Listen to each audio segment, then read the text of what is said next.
말씀의 주제는 우리 함께 수치심에 대해서 한번 생각해 보고자 해요. 수치심을 간단하게 이야기하면 어, 존재에 대한 어떤 거절감이죠. 어, 그러니까 사람이 언제 가장 그 수치심을 느끼냐면 거절감을 느낄 때 가장 수치심을 강렬하게 느낍니다.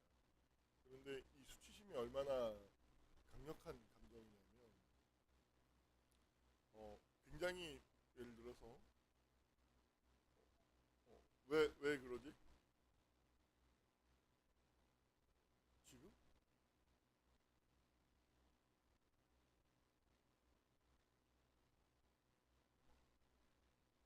어,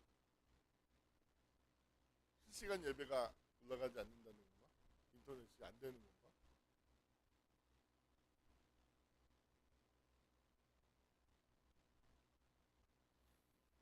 언제나 삶은 이렇게 예측할 수 없는 상황들이 벌어지게 마련이죠. 여기 그 받침대 유성아 저거 좀 줄래? 받침대 좀. 이거 말고 너 그래 그거는 잠시 이완하는 시간을 갖도록 합시다. 인터넷으로 지금 라방이 안 된다고 해서 그걸 숙여야지. 그 가운데 그걸 접어 반대로 반대로 접으시면 됩니다.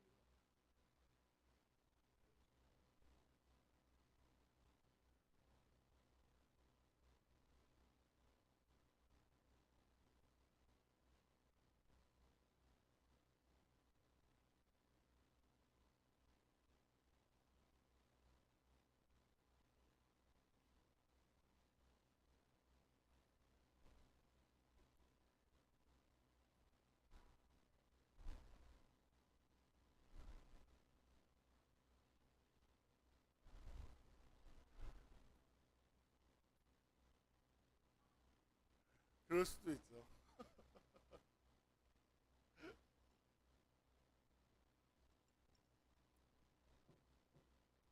어, 수치심이라는 감정은 얼마나 강력하냐면 우울증 보통 대부분 사람들이 어떤 스스로 목숨을 끊는 경우에는 우울증이 있었다든지 어떤 그 삶 속에서 계속적인 어떤 외상 잘 크고 작은 외상들이 있다가 그 외상을 건드리는 어떤 기폭제 같은 무슨 일이 터졌을 때 그 어떤 평소에 내재하고 있었던 간직하고 있었던 부정적인 감정들이 올라오는 것을 주체할 수 없어서 스스로 목숨을 끊는 버리는 그런 경우들이 종종 있죠.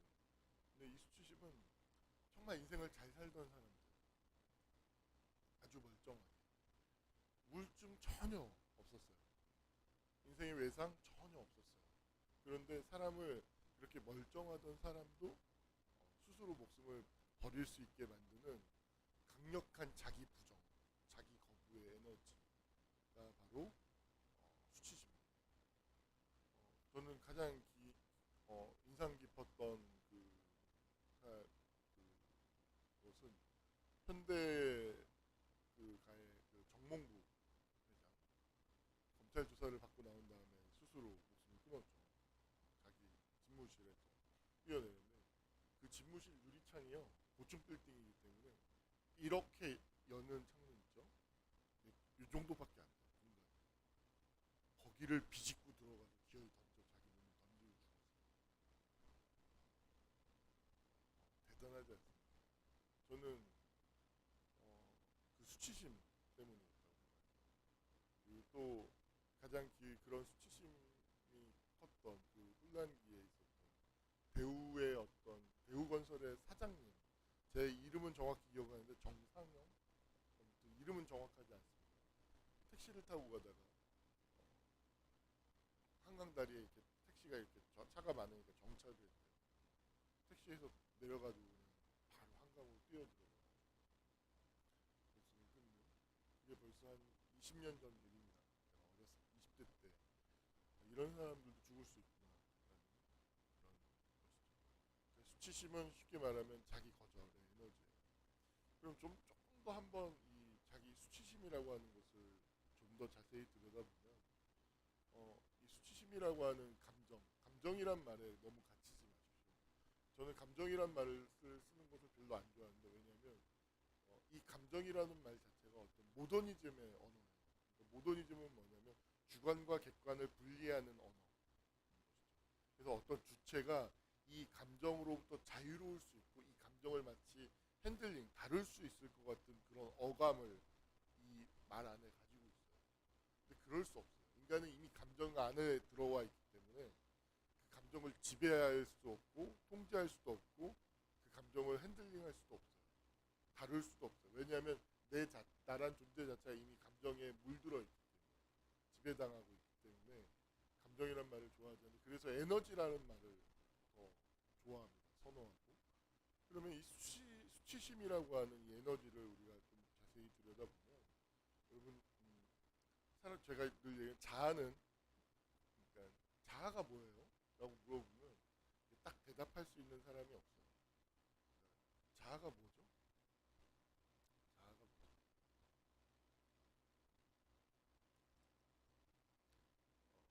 고타마부타 고통의 모든 근원은 어, 에고, 에고에서 비롯됩니다. 그러니까 모든 고통의 근원은 이 에고가 흔들리고 사라지는 것 같을 때 고통을 받아요. 근데 이 에고라는 것은 무엇이냐면 사실은 어떤 면에서 이미지이기도 하고 어떤 에너지의 시뮬레이션하는 내면에서 흘러가는 어떤 내가 의미의 어떤 결정체이기도 합니다. 다양하게 이야기할 수 있는데 그 에고를 모든 사람들이 다 가지고 있어요. 모든 사람들이 다 가지고 있어요. 어린 시절의 행복한 경험, 엄마와의 관계, 아빠와의 관계 경험이 중요한 게 뭐냐면 그 어린 시절에 엄마와의 말을 주고받고 아이 컨택을 하는 그 경험을 통해서 이 에고가 이 관계를 통해서 거울과도 같은 거예요. 그것을 통해서 이 관계 안에서 이 에고를 아이가 경험해요. 모든 기쁨, 좋음도 기쁨, 쾌락도 이 에고를 경험할 수 있는 것에서 오는 거예요. 에고. 되게 셀프하고는 좀 다른 것입니다. 그래서 사실은 엄마가 좋은 게 아니라 엄밀하게 얘기하면 엄마와 관계를 경험할 때 나는 에고를 경험했기 때문에 그 경험이 좋은 거예요. 전달이 됐나요? 그래서 모든 좋음, 모든 기쁨, 모든 쾌락은 이 에고를 강화할 때 좋음이 있는 거예요. 사람들 안에. 그런데 예를 들어서 엄마가 갑자기 예를 들어서 엄마가 아빠로 나에게 에고를 경험하게 해주는 존재가 엄마예요. 근데 아빠가 엄마를 예를 들어서 구타를 한다든지 막 언어적인 폭력으로서 엄마를 막 밟아. 그러면 이 아이는 그것을 통해서 엄청난 고통을 느끼죠. 왜일까요? 엄마는 나에게 에고를 형성케 하고 이 에고를 비춰주는 존재인데 엄마가 고통을 당하는 것을 보면 이 아이는 이 에고가 죽는 고통을 당해요. 자기가 죽는, 자기가 소멸하는, 자기가 흩어지는 마치 그런 경험을 하게 되죠. 저는 은하철도 999라는 애니메이션 장편 애니메이션 저는 그 영화를 만화 영화에서 가장 인상 깊었던 어린 시절에 초등학교도 들어가기 전이었던 것 같은데 인상 깊었던 건 차장의 존재였어요. 차장. 은하철도 999의 차장. 가장 인상 깊었어요. 왜냐하면 그 사람은 외투를 쓰지 않으면 형체가 없어요. 형체가 없어요. 외투가 있어야만 그게 존재하는 거예요. 마치 에고라는 것이 그 외투와 같은 거예요. 그 외투가 벗어지면 그 형체는 아무것도 없어지거든요. 근데 그 나에게 외투를 주는 존재자가 나에게 기쁨을 주는 자고 내가 에고를 존재하고 하게 하고 하는 것 같고 생성하는 그런 기쁨을 주죠. 그게 대부분 엄마예요. 그래서 근데 그 엄마가 부정당하고 공격당하는 것을 보면 이 아이는 내가 부정당하고 내가 거절당하는 경험을 하는 거죠. 그러면은 불쾌는 무엇이냐? 예를 들어서 공부를 하는 데 있어서 그 공부하는 경험을 통해서 나에게 에고를 형성시켜주는, 비추어주는, 반영시켜주는 그런 존재가 내가 무엇인가를 공부할 때 나를 지지해주고 잘한다고 해줘요. 그러면 그 공부하는 경험을 통해서 이 엄마라는 존재가 나를 지지해줌으로 말미암아서 이 에고가 형성되는 경험을 하는 거예요. 그러면 이 공부하는 경험 자체는 힘들지만 에고가 형성되는 경험을 엄마 형성케 해주는 그 관계 안에서 학습이 이루어졌기 때문에 이 아이의 기억 속에는 공부하는 것은 내가 에고를 경험케 해주는 기쁨의 경험이야 라고 생각해요. 그런데 공부할 때 엄마는 평소의 엄마와는 다르게 나를 볶아. 나를 막 진짜 프라이팬에 넣고 들들들들 볶고 막 뒤집고 프라이팬으로 패고 왜 이렇게 타는 거야 하면서 막 온갖 재료를 막 넣어. 막 그런 식으로 들들들들 볶아. 그러면 공부 때 만나는 엄마는 지금까지 나를 에고를 형성시켜 주었던 엄마가 아닌 거예요. 그럼 공부할 때 하는 엄마를 만나고 싶지 않은 거죠. 고통의 핵심, 기쁨의 핵심, 쾌락, 불쾌, 고통. 고통 이꼴 불쾌라고 할게요. 불쾌, 쾌의 핵심은 자아를 강화시켜주고 성성시켜주면 그건 쾌예요. 네, 자아를 해체시키고 자아를 부정하는 것 경험은 그건 불쾌예요. 고통을 유발해요. 그러면 수치심은 무엇이냐? 이 자아가 가장 강력하게 흩어지는, 이 자아가 가장 강력하게 소멸되는 경험을 하는 것이 바로 이 수치심인 거예요. 수치심. 쉽게 말하면 수치심을 느끼는 사람은 자기를 부정해요. 나이려고 하지 않아요. 더 이상. 그래서 이 수치심의 문제를 해결하기 위해서 많은 사람들은 놀랍게도 성공합니다. 왜냐하면 내가 있는 그대로의 나, 이 엄마와의 어렸을 때 관계 경험이 정말로 중요한 게 자존감의 핵심인 것이 있는 그대로의 나를 존중받고 수용받나 보는 경험, 이것이 에고가 강화되는 경험이에요. 쾌예요. 그런데 엄마로부터 그런 경험을 하지 않아요. 그럼 이게 수치심이 존재의 경험이에요. 그러면 삶은 어떻게 작동되냐면 이 수치심을 극복하는 방향으로 그 반작용의 힘으로 나도 의식하지 못하지만 이 수치심을 극복하는 방향으로 삶을 살려고 해요. 돈을 벌려고 한다든지 어떤 공부를 잘해서 권력을 가지려고 한다든지 어떤 예를 들어서 남자 같은 경우에는 누구한테 사랑을 느끼냐면 인기 많은 여자. 왜냐면 그 사람 인기 많은 여자와 연애를 할 때 내 존재감이 이렇게 뽐뿌되는 것 같아요. 그죠? 차를 타도 평범한 차 안 타죠. 빚을 내더라도 좋은 차를 타야 돼요. 남자라고 집들이를 굉장히 좋은 집을 사야 돼요. 왠지 아십니까? 집들이를 해야 돼요.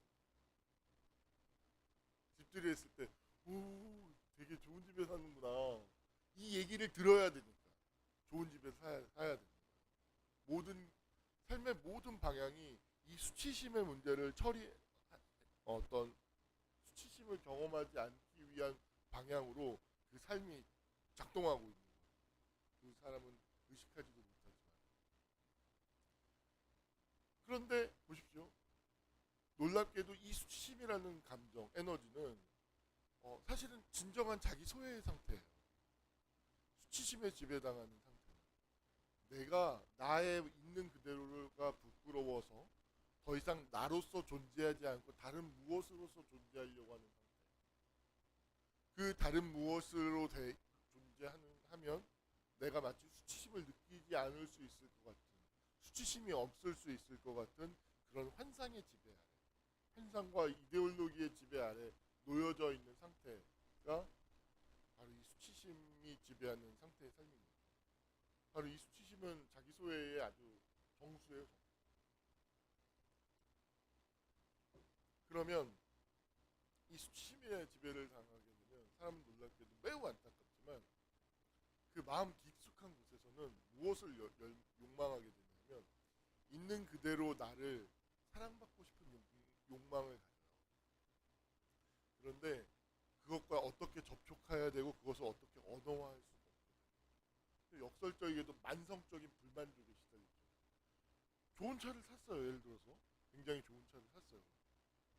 사람들한테 밥 먹고 나왔을 때 삑 했을 때 이렇게 오 이게 네 거야? 오, 성공했는데?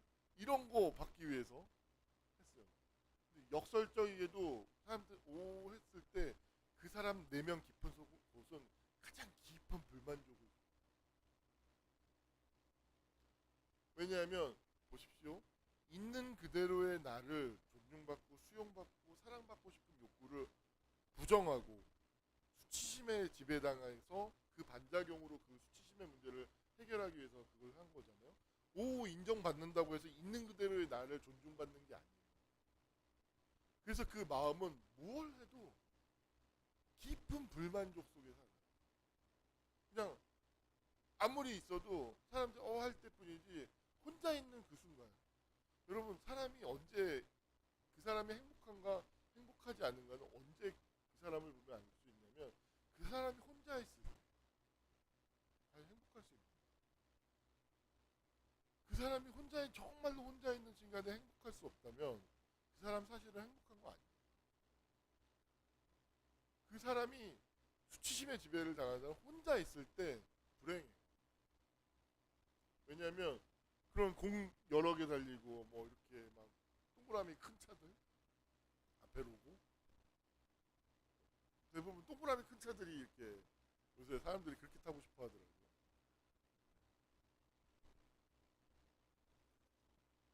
동그라미가 크거나 동그라미가 여러 개거나 그런 차들 좋아하는데 어, 그 자신에게는 아무 의미도 없어요. 사실. 남이 오 해줘야 의미 있는 것도 있어요. 그래서 나 혼자 있을 때는 그것이 의미가 되려면 뭐냐면 나에 대한 표상이 뭐예요? 아, 나는 남들한테 인정받고 있다라는 자기 표상. 지난 시간에 말했던 주관적인 표상.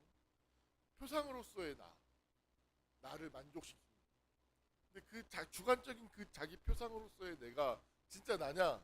아니에요. 그래서 불행감을 놀랍게 공허함을. 그래서 바깥으로 뭔가를 더 하려고 하죠. 근데 자기 안으로는 점점 자기가 있어야 되는 내면의 진짜 자신과는 점점 멀어지는 삶을 살기 때문에 더 공허해지고 더 어려워요. 그래서 정말 불행한 건 무엇이냐면 죽음이 다가오고 늙음이 다가왔을 때 그 사람들은 자기가 남들이 봤을 때 오 해주는 그 표상, 주관적인 표상, 그걸 자기라고 믿고 있는, 신앙하고 있는 그 표상을, 이미지를 신앙하고 있는.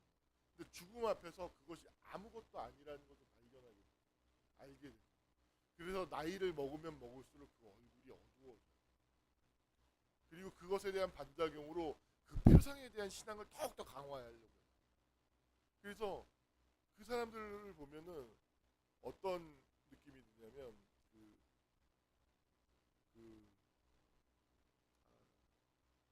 화가 이름이 생각이 안 나요. 전묘화의 저, 최초로 전묘화로서 이렇게 그림을 그렸던 프랑스 화가 있어요. 젊은 나이에 몇 점 안 남기고 죽었어요. 전묘화로 그림을 그리는데 어떻게 그림을 그리냐면 선으로 찍는 게 아니라 붓으로 계속 그림을 그려요. 그래서 그림 하나를 완성하는데 어마어마한 시간이 들고 어마어마한 그게 들어요. 근데 조르주 쉐라. 아, 고맙습니다. 이 인터넷의 시대가 얼마나 좋은지. 그 조르주 쉐라의 그림을 보면 정말 희한한 느낌이 드는데 그림이 텅 비어 있어요. 그 비어 있는 느낌이 얼마나 강렬하게 드는. 분명히 눈을 크게 뜨고 어디에도 빈 공간은 없어요. 붓이 안 간 데는 어디에도 존재하지 않아요. 그런데 그 그림을 보면 텅 비어 있어요. 텅 빈 느낌이 너무 강렬하게 돼요. 이건 비어 있어. 아, 예배 끝나고 올려줄게요. 조르주세라고. 영진이가 올려줄 겁니다.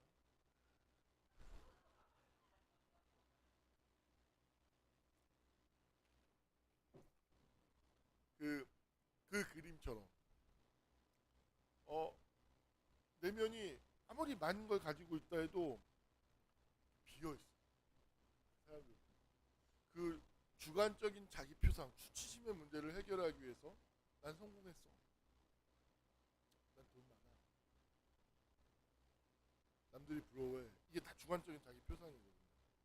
그것을 신앙하면 신앙할수록, 그것과 동일시를 하면 할수록 그 사람의 그 모습이 조르주세라에 나오는 그 이미지처럼 분명히 비어 차 있는데 비어 있게 비어 있어. 그 묘함이죠. 저는 그것을 식스센스, 육감이에요. 제 6의 여섯 번째 인간의 감각이라고. 오감으로서는 할 수 없죠. 인간은 영적인 존재이기 때문에 오감으로 확인할 느낄 수 없는, 눈과 코와 그런 만지는 것과 그런 것으로는 느낄 수 없는, 그냥 영적으로만 느낄 수 있는 그 무엇던 감각이 있는데, 그 감각이 보았을 때 비어져 있는 그 존재가, 반면에 아무것도 아닌 것 같지만 뭐 그 존재가 이렇게 가득 차 있는 것 같은 그런 느낌을 주는 사람들이 있어요. 그렇지 않습니까? 뭔가 내면이 채워져 있는 거예요. 그건 뭐냐면 그 사람이 자기를 거절하는 상태의 삶을 살고 있지 않아요. 수치심을 느끼지 않는 거죠. 자기가 존재한다는 것. 오늘 말씀을 보면 어, 아담은 아담과 하와는 선악을 알게 하는 나무의 열매를 따먹은 다음에 깊은 수치심을 하나님이 동산에 거니시고 있다고 했어요. 근데 그 하나님을 피해 깊은 거절. 보십시오. 과거에는 하나님이라는 존재를 통해서 나를 볼 수 있었어요. 그것이 나에게 기쁨이었어요. 하나님과의 관계를 통해서 그 애고가 강화되는, 애고가 태어나는, 하나님을 통해서 봤을 때만 비로소 내가 보여지고 내가 느껴지는 것이죠. 그런 관계였어요. 근데 선악을 알게 하는 나무의 열매를 따먹고 난 다음에 하나님을 보니까 내가 없어. 깊은 수치심, 깊은 모멸감, 깊은 자기 거절, 자기 거부의 감정들을 경험하는 거예요. 그래서 너무 고통스러운 거죠. 하나님이라는 존재가 과거에는 그렇게 큰 기쁨을 주는 존재였는데 지금은 그렇게 큰 고통을 주는 존재가 됩니다. 왜요? 과거에는 하나님을 통해서 그 나를 보는, 그 나를 경험하는, 하나님을 경험하는 게 즐거운 게 아니라 엄밀한 의미에서 하나님을 통해서 나를 경험하는 게 즐거운 거죠. 그게 좋았는데 지금 하나님을 선악을 알게 하는 나무의 열매를 먹고 난 뒤에는 하나님과의 관계를 통해서 비추어주는 내가 없어. 너무나 큰 고통을 경험하는 거예요. 수치심. 그래서 이 수치심의 문제를 해결하기 위해서 하나님께서 선택하신 방식이 예수의 십자가입니다. 그래서 그 무엇도 정죄하지 않는다. 심판하지 않는다. 용서한다. 내가 행위가 아니라 오로지 믿음으로 말미암아서 내가 너를 의롭다고 한다. 라는 그 의가 바로 이 수치심의 문제를 해결하는 거예요. 그래서 전에는 이 하나님의 은혜, 그리스도의 이 십자가를 전에는 하나님을 통해서는 늘 뭐예요? 이 수치심을 느껴서 수치심을 느끼지 않기 위해서 이 중간에 뭐가 있냐면 율법이 있어요. 그래서 그 율법을 지킴으로 말미암아서 내가 하나님께 비추었을 때 내가 수치심을 덜 느끼고 하나님과의 관계를 경험하고 그 속에서 나를 경험할 수 있는 어떤 그런 것들을 느꼈지만, 그렇지만 그 안에서 인간은 어떤 기쁨도 없어요. 근데 이 예수 그리스도를 통해서 값없는 은혜, 용서, 한없는 이해, 수용, 지지, 나를 의롭다 하시고 하시는 그 칭의, 그것을 통해서 하나님과의 경험을 통해서 내가 존재하는 기쁨을 비로소 회복하는 거예요. 더 이상 내가 부끄럽지 않은 거예요. 여러분, 내가 나를 부끄럽게 여기지 않는 이 사건이 인류의 역사를 바꾸는 거예요. 노예는 자기를 부끄럽게 여겼어요. 과거의 역사. 귀족, 왕족이 아닌 사람들은 다 존재를 부끄러워했어요. 재수없게 태어나가지고 재수없게 노예가 되고 재수없게 농노가 되고 재수없게 상인이 되고 누구는 운이 좋아서 귀족이 되고 누구는 운이 좋아서 왕족이 되고 그렇게 태어난 거에는 이유가 없어요. 근데 놀랍게도 그 수치심의 영이 지배하는 다스리는 이 세상 안에서 예수 그리스도의 은혜를 맛본 사람들이 자신의 존재를 부끄러워하지 않고 나 자신이 되어서 나를 주장하기 시작한 거예요. 그랬을 때 이 거대한 피라미드적인 이 닫힌 체계 시스템으로서 존재하는 이 세계가 엄청난 균열이 나타나요. 혁명이에요. 혁명. 다른 말로 이 혁명은 지금도 진행되고 있죠. 사실 저는 이것을 기독교 판타지라고나 할까요? 가인족과 아벨족의 전쟁이라고. 가인족은 기본적으로 닫힌 사람들이에요. 물질화. 아벨족은 기본적으로 영적인 존재, 개방적이고 열려 있고 덧없음을 알아요. 헝거 게임 그때 같이 보셨죠? 그 헝거 게임도 뭐냐면 그 닫힌 체계죠. 닫힌 체계죠. 그런데 자기 여동생이 끌려가는 것을 볼 수 없어서 자기가 대신 가요. 이 사랑의 마음, 이 사랑의 마음이 거의 그 사회를 지배하고 있는 수치심 안에서 폭력과 두려움과 공포와 불안으로 그 세상을 다스리고 있는, 지배하고 있는 정치가 아닙니다. 지배하고 있는 그 상태에서 그 사랑이 그 닫힌 시스템에 균열을 내요. 구멍이 나기 시작해요. 작은 그 동생을 이 무고하게 끌려가서 죽는 것을 참아 볼 수 없어서 그 누나가 내가 대신 갈게 하는 그 사랑의 마음이 균열을 내요. 그래서 사람들이 그 시스템 안에서 굴복하지 않는 그들을 보고서 응원하기 시작하고 그것을 통해서 인간성이 깨어나면서 세상이 바뀌어지는 그 혁명을 다루는 거예요. 진리의 사건을 이야기합니다. 그래서 자기를 부끄러워하지 않는 것, 이 수치심이라고 하는 이 거대한 이 세상의 폭력, 마귀의 폭력으로부터 나를 왜 부끄러워해야 되는데? 그래서 나는 기꺼이 나 자신이 되는 것을 두려워하지 않겠어. 난 나에게 온전히 집중하겠어. 중요한 것입니다. 무엇을 가지지 않은 나, 정말 있는 그대로의 나를 부끄러워하지 않겠어 라고 하는 이 사건, 이것이 바로 이신득이의 사건이었고 하나님의 임재 경험이었던 것이죠. 그것을 통해서 노예가 자신을 주장해요. 내가 하나님의 자녀라는. 이렇게 주장하고 나니까 노예나 누구나 다 도찐 개찐이에요. 그래서 오네시보로 그 뒤에 보면 나오지만 그 노예인데 하나님을 만났어요. 하나님의 은혜를 경험했어요. 더 이상 노예일 수가 없는 거예요. 수치심이 무너지는 거예요.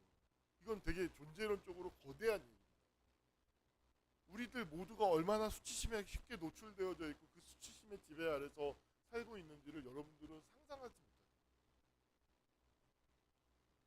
저는 제가 제 삶을 만들어가는 어떤 경험이라면 저는 끊임없이 왜? 끊임없이 질문했죠. 자주 이야기하지만 가정환경조사서를 경험해야 될 때 엄청난 수치심을 경험해요. 그리고 나면 저는 항상 질문해요. 내가 왜 이런 감정을 느껴야 돼? 엄마 아빠가 싸워요. 나는 왜 여기에 태어났지? 왜? 왜 태어나서 이런 고통을 느껴야 되지? 왜? 끊임없이 질문해요.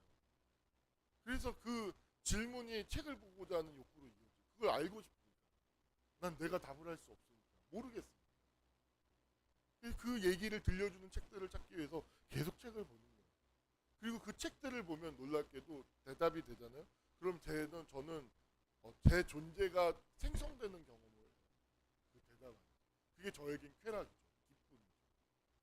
그러다 보니까 책 보는 게 쾌락이에요. 질문에 답을 듣는 것이 저한테 진짜 쾌락 경험. 그것이 아닌 것들은 사실은 저한테 쾌락 경험이 아니에요. 저한테 쾌락을 주지 않아요. 지금 적어도 지금까지. 근데 앞으로도 그러지 않을까 생각해요. 여러분, 그래서 저는 그 해방일지를 보면서 연미정의 그 태도, 실존적 전환, 그 태도를 보면서 더 이상 자기 자신을 타인에게 의존하지 않고 내가 내 자신을 더 이상 부끄러워하지 않기로 하는 삶의 태도를 정한 거죠. 그 자체가 해방을 주는 거예요. 자기 존재. 여러분, 교회가 무엇입니까? 교회라는 공간이 무엇입니까? 수치심이 없이 수치심을 권하는 사회인데 수치심 없이 존재할 수 있는 공간을 허락하는 거예요. 그게 하나님이 다스리는 세계, 땅, 공간인 것이죠. 하나님의 나라가 임하는 것이죠. 그래서 그 수치심 없이 온전히 내가 나 자신에게 집중할 수 있고 내가 나 자신임을 표현할 수 있는 곳이어야 돼요. 표현할 수 없는 상처, 억압된 상처는 반드시 그 인생을 망칩니다. 표현할 수 없고 이해하지 못하고 억압하고 있는 상처는 반드시 다른 누군가에게 상처를 주게 돼 있어요. 그런데 이해하고 그 상처를 이해하고 표현할 수 있으면요, 그 상처는요 그 사람을 아름답게 하고 성숙하게 하고 지혜롭게 해요. 왜 사람들이 자기 상처에 접촉하거나 이해할 수 없을까요? 그게 부끄럽고 수치스럽다라고 생각하기 때문입니다. 부끄럽고 수치스러운 것을 누가 접촉하고 싶겠어요? 그럼 그 부끄러움과 수치심을 만들어내는 그것에 작용하는 그 힘은 도대체 에너지는 무엇이냐고요. 그것은 세상에 있는 것이고요. 궁극적으로는 그게 바로 마귀의 에너지. 내가 왜 내가 경험한 상처를 부끄러워해요? 내가 왜 그것을 말하고 표현하는 것을 왜 부끄러워해야 되죠? 왜 주저해야 되죠? 그게 난데? 그 속에 내가 있는데?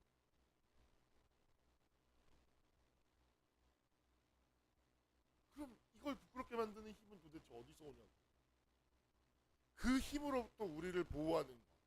그 힘을 무력화시키는 것이 바로 십자가입니다. 그래서 십자가 안에서 예수를 만났던 사람은 자유와 해방의 경험을 해요. 구원의 경험을 하는 거예요. 내가 이 세상에 속하지 않았다. 이 세상은 태어나는 그 순간부터 나에게 수치심을 주었지만 하나님은 나를 수치스럽게 하지 않는다. 그리고 이게 본질이다라는 것을 깨닫는 사람은 세상을 뒤집습니다. 진정한 기독교는 혁명의 역사를 쓰고 있는 해방의 공간.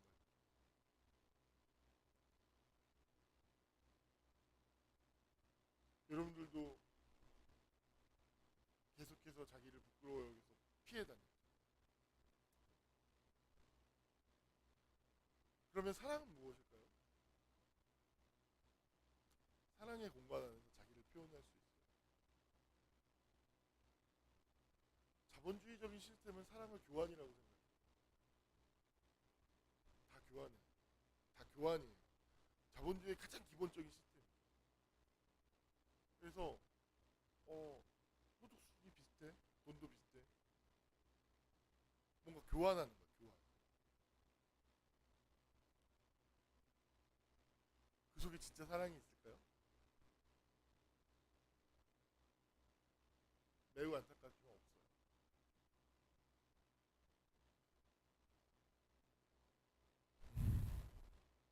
그런 의미에서 제가 오늘 쓴 글을 한번 볼까요? 민들레에 비친 하나님.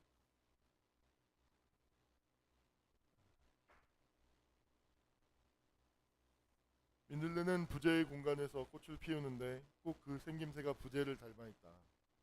꽃들의 질서를 교란하는 잡초로 분류되어 상징의 질서 안으로 들일 수 없는 꽃이 민들레다. 외로움이 지어준 이름 덕에 존재를 없다고 할 수 없어 없는 듯이 사는 조건으로 연명할 수 있다. 꽃밭에서 자신의 이름을 주장해서는 안 되는 배제의 꽃이 민들레다. 꽃들을 지키는 치안과 복지의 혜택을 전혀 누릴 수 없으므로 자기를 지킬 수 있는 최선의 길은 눈에 띄지 않는 것이다. 눈에 뜨는 곳에 있으면 바로 죽을 수 있기에 가장 쓸모없는 곳에 쓸모없이 피어 있어야 한다. 배제하는 상징의 폭력이 민들레의 생존 조건이다. 그러므로 민들레는 자신을 늘 지우며 살고 자신의 존재를 부정해야만 살아남을 수 있다. 그래서일까? 노란 민들레는 상처적 꽃을 상처적으로 피워낸다. 상징의 질서적 폭력에 쫓겨난 부재의 꽃, 부재의 몸, 부재의 이름, 민들레. 청년일 때 나는 나를 있는 그대로 비추는 거울을 찾아다녔다. 세상 그 어디에 나를 비추어도 나는 보이지 않아. 상징의 세계에 진입할 이름을 갖고 싶어. 내게 이름을 지어줄